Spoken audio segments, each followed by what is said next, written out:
Welcome to the Wellness Lounge. On today's show, we will discuss the many benefits of massage and body work during pregnancy, the benefits of foot reflexology, and mental health during COVID-19.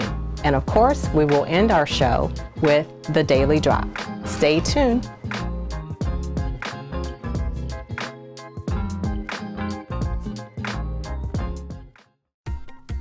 Want to spotlight your church, business, or organization, reach your target audience, raise awareness, or broaden your reach?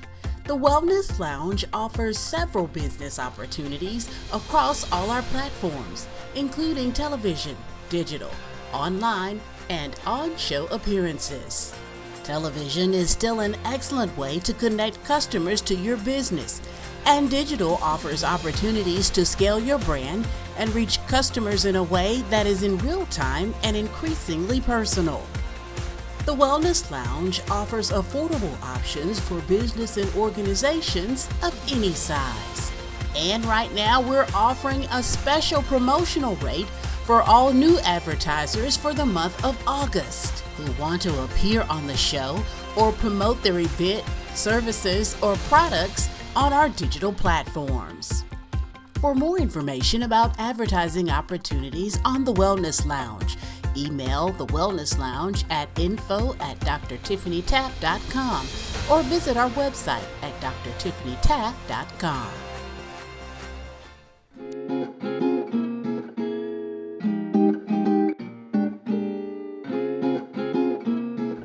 Welcome back to the Wellness Lounge. In today's session, we will speak with Tandria Elmore, owner and operator of New Vision Counseling Center. She is an associate licensed counselor and a national board certified counselor as well.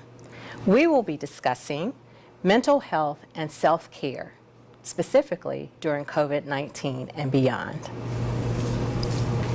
So welcome, Tandria. Thank you for having me. Thank you for being here. So I'm so happy that you're here because mental health is a major it's a major thing, I'll say, in not only society, but Black societies in specifically.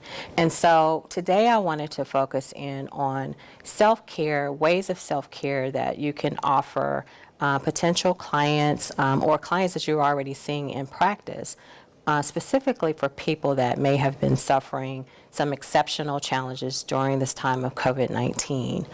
So if you have any particular self-care tips that you would like to offer up, that would be great. And then we can dig into a little bit about what you have been seeing or talking to clients about, your patients about, around mental health and their challenges during this time. Sure. So the first thing that I like to tell my clients is to make sure that you stay active. Being that we are asked to stay at home and be in quarantine, it's important for clients to move outside of the home, whether it's in your neighborhood, in the park, and of course remaining safe. I also encourage clients to just do something that brings them happiness, whether it's watching a 30-minute television show, their favorite movie. Everything is digital now or virtual, so I encourage reaching out to friends via social media platforms or your Zooms or whatever the case may be. Also reading a good book, exercising, that releases a lot of chemicals within our brains, so that assists with some of the anxiety and stress that many may be experiencing during this time. Excellent. Those are all excellent tips. So another question I would have is, tell me about what your typical day or your typical client might look like. Like, what are they most concerned about? What are they looking to change or adapt or needing support with from your practice? Many of my clients come in with a presenting problem of stress and anxiety that may have been a pre-existing issue prior to COVID-19, but due to the pandemic, it has been exacerbated. And so, as I stated before, being at home and kind of being in isolation kind of accelerates those things. And so I encourage them to do things that can kind of center them, whether it be meditation, using some of the calming apps, using a diffuser with the essential oils that encourage and promote wellness and balance, and reducing some of that anxiety and some of that stress. Also, I always encourage them to, this may be a good time to speak with your counselor or your therapist more, because the thing is, this is an uncertain time, and so a lot of individuals, a lot of clients don't like the uncertainty, as we all don't, and so that increases the levels of stress, the frustration, and anxiety. Yeah, and so have you seen an increase also maybe in children, specifically maybe grammar school or teens, because I know that many of us have had to be quarantined for a very long time, and schools closed, they went more virtual early in the, late in the school year so far. Many seniors had to miss a lot of the senior level activities that they would have, closed out their year with. But even for younger people that are used to engaging more socially, being isolated now in homes, just with parents if they don't have siblings, or just with their siblings, has probably contributed to, I would say, maybe some mental health challenges, or maybe you call it something different for children. So what are the age groups typically that you have worked with, or that you're seeing this challenge being expanded to? I think it's affecting everyone across the board, all ages. My youngest client right now is 12 years old, with my oldest being 52. There are some, I apologize, my youngest client is actually 6 years old. Wow. And so one of the things that is kind of across the board as far as the children are concerned is they want to see their friends. They are used to being able to socialize, interacting with each other. And so even with the idea of possibly returning to school and not being able to socialize, many of the children they don't understand, they're confused, and they're frustrated. And so when school starts, I think it'll be very important for educators to address that on a social, emotional level specifically. And even with my clients, I am preparing them to begin school virtually and maintaining and managing that stress and that frustration that many of them have. Yeah, and I think that is so important as we all learn to navigate very differently during this time and beyond. So the other thing I would ask is, are there particular tips that you can give to parents or providers of children that can help support them moving through this time? Like, are there signs and symptoms that they should be watching for? Yes. Children are not as expressive verbally as adults are, so you may see some change in behavior. So I would say to monitor that. I would encourage there to be a lot more family engagement and involvement, because even though we're told and asked to be in isolation, we don't want too much isolation, where our young people are, staying in their room and not having any interaction with the individuals that are in their homes. So one of the things that I have incorporated with my clients is virtual self-bingo. And a lot of those things on the bingo card encourage parent and sibling interaction within the home. And so it's all things that they don't have to physically leave their home for, but it does require them to possibly go outside, cook dinner together, have a movie night, things of that nature. So things that are allowing them to interact with the individuals that are in their home. That's awesome. So I think that is a great way to kind of end this segment, but I definitely would love to have you come back and let's dig a little bit deeper into some of the other more the statistics and the more specific populations that may be experiencing challenges more than others, not to discount anyone, but we know we have a heavy veteran population that has suffered a very long time, and we have Black men and the Black population as a whole, but also there's different levels to this thing, right? So being inclusive and having a way, what may work for one may not work for the other, so having options is important. So what I'd like to say is if anyone out there is experiencing any problems with stress, anxiety, and more so than just I'm sad or you're crying, right, about a specific thing, this we're talking about is a sustainable emotion that does not feel good or puts you in a bad state of mind. And so we want you to have access to resources to get some counseling, to talk to someone, especially those that may find themselves that are single and alone. So during this time when we've had to quarantine, it is important to stay physically distant but not social. So stay connected with someone. And if you don't have anyone, please find a resource that will be supportive of whatever it is of concern to you.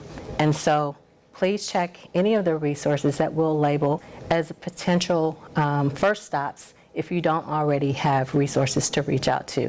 But please know that you can also reach out to Ms. Tandria for support. New Vision Counseling Center here in Montgomery, Alabama, and she will be happy to provide some support for you. And if she's not able to do it, she can refer you to additional resources that can. We'll be right back.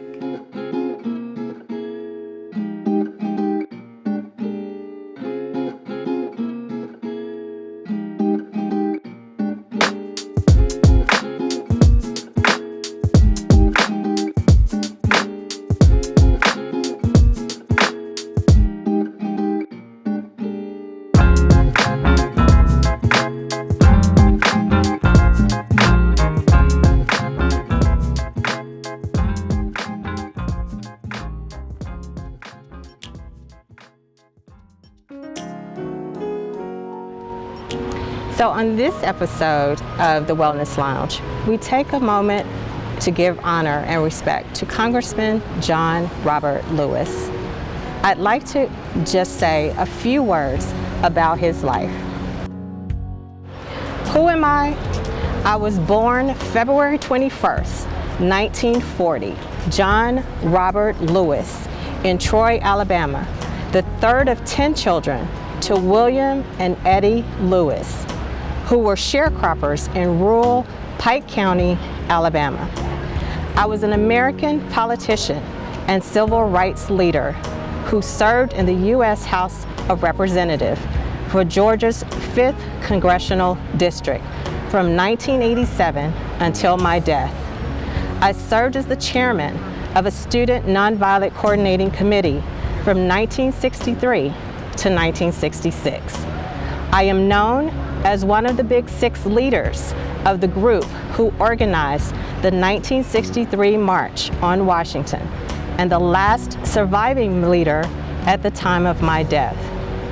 In 1965, I led the Selma to Montgomery marches across the Edmund Pettus Bridge and was violently attacked in the incident which came to be known as Bloody Sunday, when Alabama police attacked civil rights demonstrators. I am one of the most notable civil rights icons and stood among many. I was a member of the Democratic Party and was first elected to Congress in 1986, serving 17 terms in the U.S. House of Representatives. I became the Dean of Georgia Congressional Delegation due to the length of my service in Congress. I led a 24-hour sit-in at the U.S. Capitol to force a vote on gun control. I am known for my lifelong work helping to register blacks to vote, fighting against discrimination, and protecting the rights to the Americans to vote. Who am I? I am Congressman John Robert Lewis. This is a moment in history that contributed to our collective shift. We must honor his legacy and the work and continue to press forward to ensure the equality, justice, and voices are still heard for years to come. Continue to get into good trouble.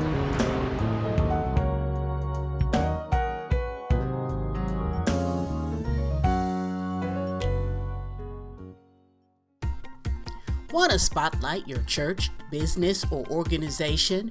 Reach your target audience, raise awareness, or broaden your reach? The Wellness Lounge offers several business opportunities across all our platforms, including television, digital, online, and on-show appearances. For more information about advertising opportunities on the Wellness Lounge, email the Wellness Lounge at info@drtiffanytaft.com or visit our website at drtiffanytaft.com.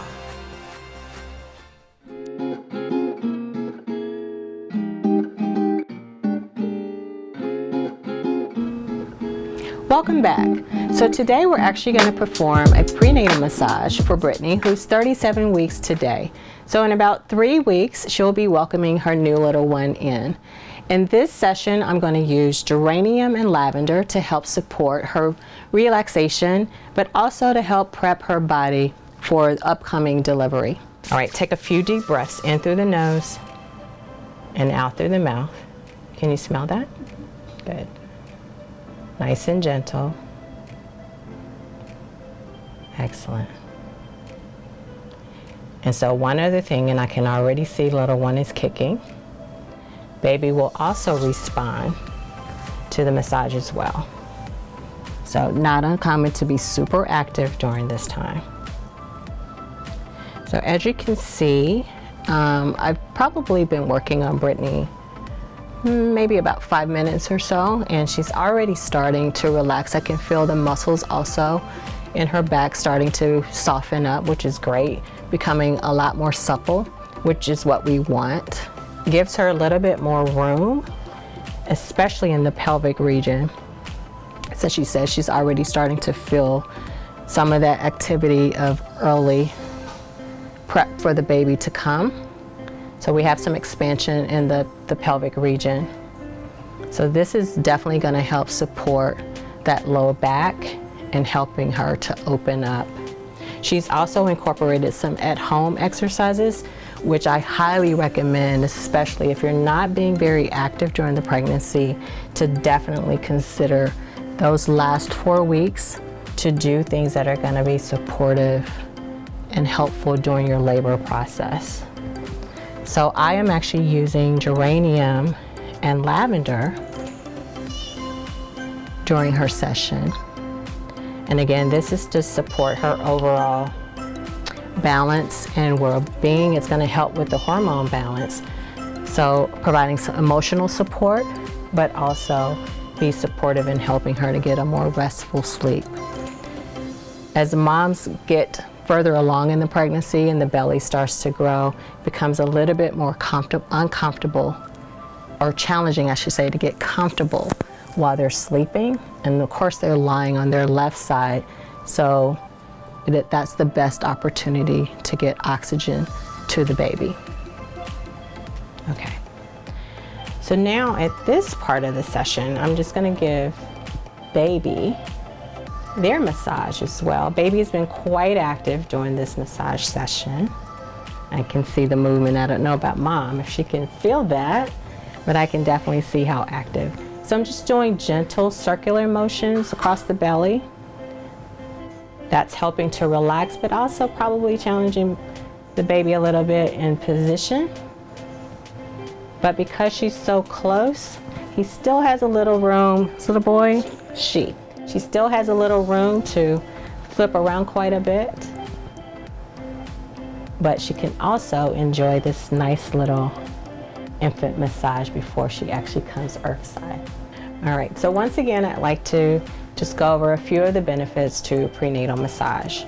I would highly recommend not having a prenatal massage prior to the end of your first trimester. So anytime after 20 weeks is usually okay, but please check in with your doctor or your midwife to make sure that there are no contraindications for your case. Otherwise, it is safe to have prenatal massage throughout your pregnancy all the way up into your actual due date. And it provides mind-body-spirit connection. It provides a way of connection between you and baby, but also provides a physical support in the body. So improves relaxation, improves sleep, improves digestion, reduces anxiety, stress, and also some of the common things like morning sickness or indigestion problems that may be experienced during pregnancy. It can help support to either alleviate or reduce those symptoms. So coming up next on the Wellness Lounge, we will explore the benefits of foot reflexology.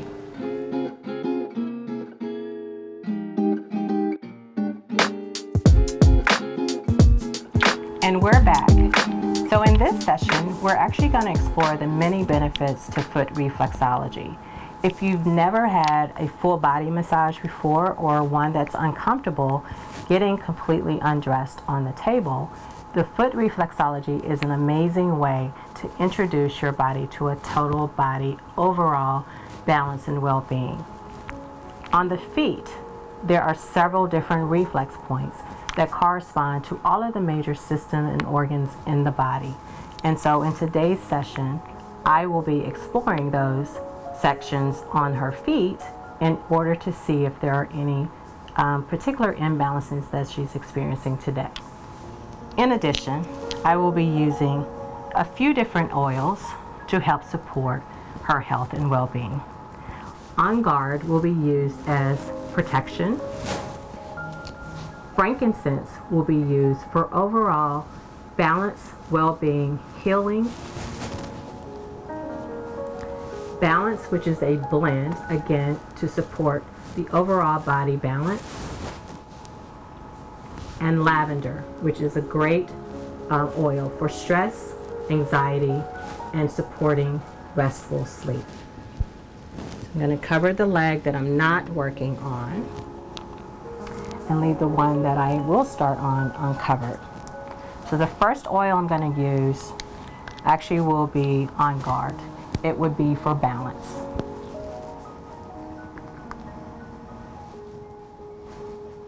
And with that oil, I'm going to use a little bit of frankincense, which, as we discussed in another segment, is known as the king of oils. So when you're not really sure what to use for whatever situation you have going on, frankincense is that all-purpose oil just for that. All right, so starting at the tops of the toes, think about anatomically how your body is laid out. So from the top of the toes, you have the top of the head, your eyes, your nose, your sinuses. In the crease of the toes would be your neck. On the bottom side of the feet, you have the chest. So you have your heart and your lungs. Coming down towards the center, you actually have the digestive system.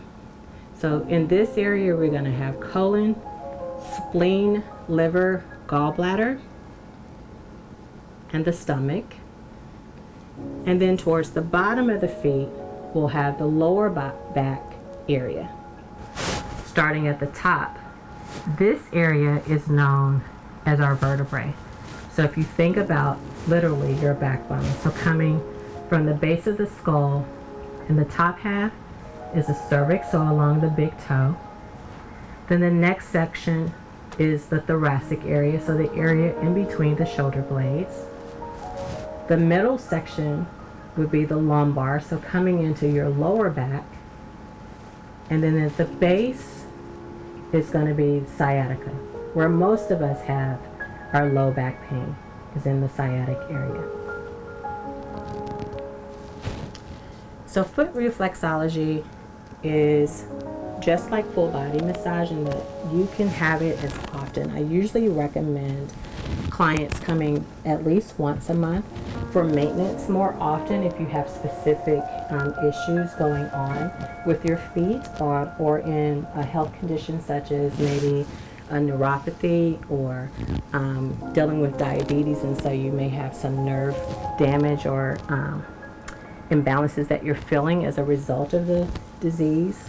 And then there's a whole host of medical conditions, everything from high blood pressure, cholesterol, obesity, stress and anxiety, of course, and foot-specific conditions that can benefit from a foot reflexology session. Again, Foot reflexology can be used in place of a full body session, especially, number one, if you don't want to get undressed on the table or you just don't have as much time. We'll be right back.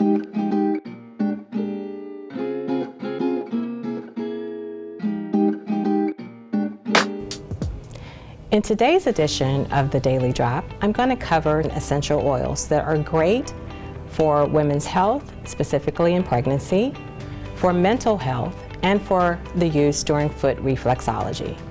So our first oil of the day is geranium. So geranium is historically thought of and used in the beauty industry. It is in a lot of the skincare items, your skin moisturizers, your lotions, your hand washes, and it's great for skincare regimen.